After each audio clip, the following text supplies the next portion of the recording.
High viewers, దయచేసి ఏదైనా తింటూ కానీ ఏదైనా పాజిటివ్గా మీ మైండ్లో ఏదైనా ఆలోచిస్తూ ఏదైనా రన్ అవుతున్నా కానీ ఈ వీడియో చూడకండి.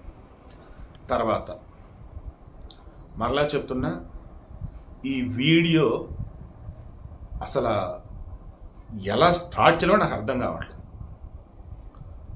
ఈ ప్రపంచంలో మీలో కొంతమంది కింద కామెంట్లు పెట్టినారు, మనిషిని మించిన క్రూర జంతువు, మనిషిని మించినటువంటి అపాయకరమైన వాళ్ళు ఎవరూ లేరండి అని. నిజమే, అదే మరలా చెప్తున్నా. ఏమని?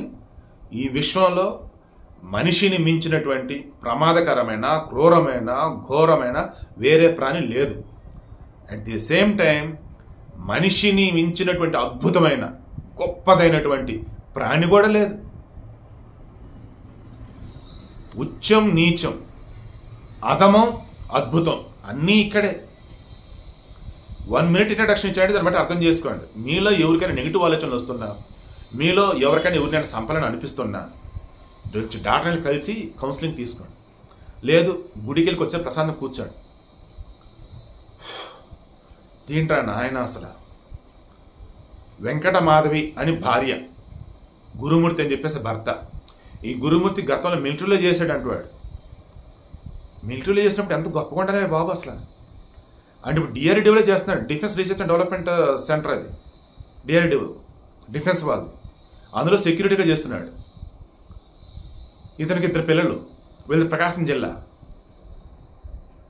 దెన్ ఈ మాధవతో వాడికి గొడవ ఏంటంటే అనుమానం. మరి వీడి దగ్గర ఏం లోటు ఉందో, వీడి మీద వీడికి ఇన్ఫేట్ కాంప్లెక్స్ ఎందుకు వచ్చిందో, ఇంట్రోవర్ట్కి ఎందుకు తగలడ్డాడు ఏంటో, ఏమైంది చివరికి భార్య మీద అనుమానం, భార్యని ఇంకా ఏదో చేయాలని చెప్పేసి మైండ్లో అనుకున్నాడు. పిల్లలని మన సంక్రాంతికి చుట్టాలింటికి పంపాడు.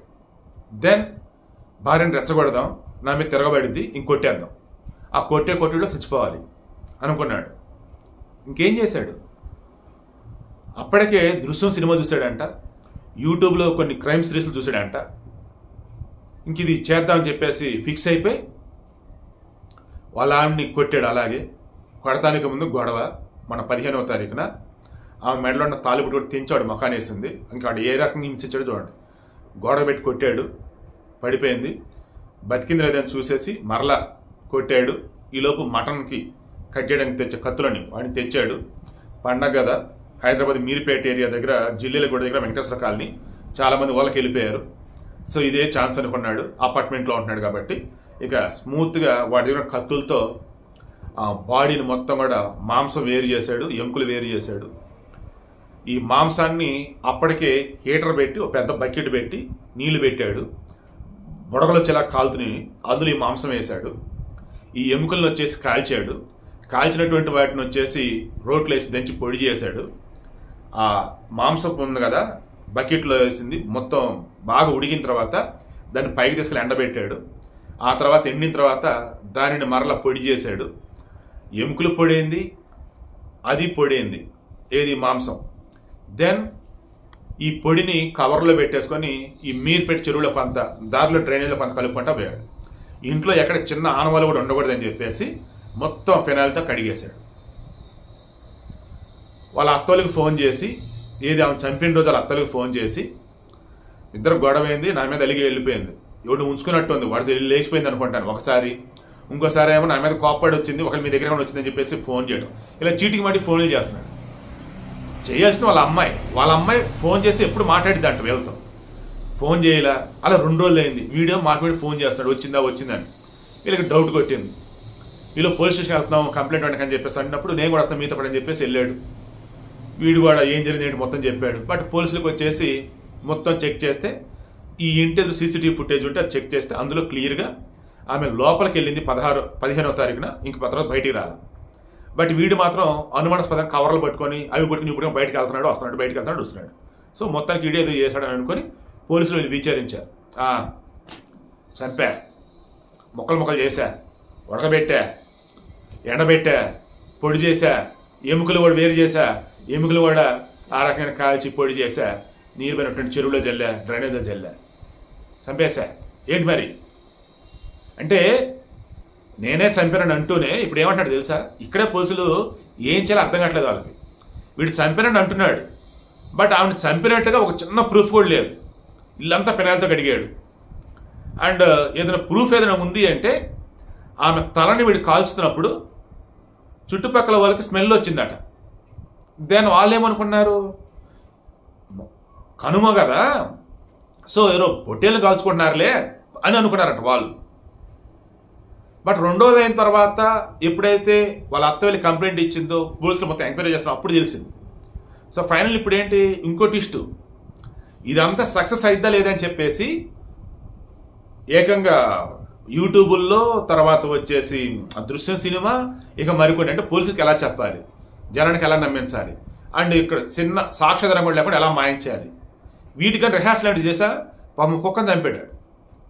ఆ కుక్క తల దొరికింది పోలీసులకి, మనకు వస్తున్న సమాచారం అయితే. ఆ బాడీని కూడా సేమ్ ఈమెను ఎలాగైతే చంపాడో, ఎలాగైతే బాడీ పార్ట్స్ని ఉడకబెట్టి ఎండబెట్టి పొడి చేసి పారేసాడో అలా చేశాడంట. మార్నింగ్ నుంచి అసలు ఇది ఎలా ఇవ్వాలో నాకు వీడియో అర్థం కావట్లేదు. సో ఫైన్ కంక్లూజన్ ఇస్తాను చూడండి. నేను చంపాను అంటున్నాడు, ఎలా చంపాను కూడా ఎక్స్ప్లెయిన్ చేశాడు. కానీ కోర్టుకి ఏం కావాలి, సాక్ష్యాలు కావాలి. ఇప్పుడు చనిపోయింది మాధవీనే, చంపింది తన భర్త గురుమూర్తే అని సాక్ష్యం ఏంటయ్యా అనేది కోర్టు. దృశ్య సినిమా చూశారు కదా మీరు, సేమ్ అంతే. సాక్ష్యం ఏంటి, సాక్ష్యం లేదు. ఒక చిన్న పార్టికల్ ఏదైనా దొరికితే ఏదైనా DNA టెస్ట్ చేస్తే ఆమెది ఇది ఈ పార్టికల్ అని చెప్పి చూపించవచ్చు. ఒక్కడ కూడా లేదు అట్లా. ఫస్ట్ థింగ్ ఆమె మిస్ అయినట్టుగా ప్రూఫ్ ఏంటి, సెకండ్ థింగ్ ఆమెను చంపినట్టుగా ప్రూఫ్ ఏంటి, థర్డ్ థింగ్ గురుమూర్తి చంపినట్టుగా ప్రూఫ్ ఏంటి, లేవు. మరి ఎవరు హెల్ప్ తీసుకుంటారు, వీడిని ఎలా లోపలేస్తారు ఏంటనేది చూడాలి. వీడు మాత్రం చాలా క్లారిటీగా ఉన్నాడు, చంపింది నేనే అంటున్నాడు, కానీ నేను చంపినట్టు ప్రూవ్ చేయండి అంటున్నాడు. నిజంగా ఈ ప్రపంచంలో మనిషి కన్నా క్రూరమైనటువంటి ప్రాణి ఇంకెక్కడా ఉండదు. రామ్ గోపాల్ వర్మ సిండికేట్ అని చెప్పేసి మూవీ తీస్తున్నాడు. ఇన్నాళ్ళు నా స్థాయిని దిగజార్చుకొని దిక్కుమలైన గలీజ్ సినిమాలు తీసా, నాకు వద్దాలా, నా స్థాయి చాలా గొప్పది, ఇదిగో నేను నా స్థాయి దగ్గర సిండికేట్ ఒక సినిమా తీస్తున్నా అని మనం మెన్షన్ చేశాడు. దానికి నేను ట్యాగ్ లైన్ లాగే ఇస్తూ ఈ ప్రపంచంలో మనిషిని మించిన క్రూరమైన జంతువు ఇంకెక్కడా ఉండదని చెప్పుకుంటా రాసుకొచ్చాడు. మరి ఈ ఇన్సిడెంట్ బేసిస్ నా మాట చెప్పాడో, అతను చెప్పిన తర్వాత జరిగిందో ఐ డోంట్ నో. బట్ చాలా మంది కూడా ఇదే అంటున్నారు. సింహాలు, పులులు, నిన్నో మొన్న ఒక ఎలుగుబంటి పాపం ఒక తండ్రి కొడుకుని చంపింది. అసలు ఏమైందంటే చూద్దాం వెళ్తే అటవీ సిబ్బంది ఒక అతను కూడా ఘోరంగా కొరికింది, దాడి చేసింది. ఎలుగుబంట్లైనా, పులులైనా, సింహాలైనా, తోడేళ్ళైనా, నక్కలైనా కనీసం ఎముకలైనా మిగులుస్తాయి. వీడు అసలు చిన్న ఆనవలు కూడా లేదురా బాబు, ఇంత ఘోరంగానా. వీడిని బయటకు వదిలిపెడితే ఏం చేస్తాడో తెలియదు, లోపల ఉంచితేనా కోర్టుకు ప్రూఫ్లు సబ్మిట్ చేయాలి. మీరు చెప్పండి, వీడిని కోర్టు ముందు దోషిని తేల్చాలంటే ఏం చేస్తే తేల్చవచ్చు దోషిని? కింద కామెంట్లో తెలియచేయండి.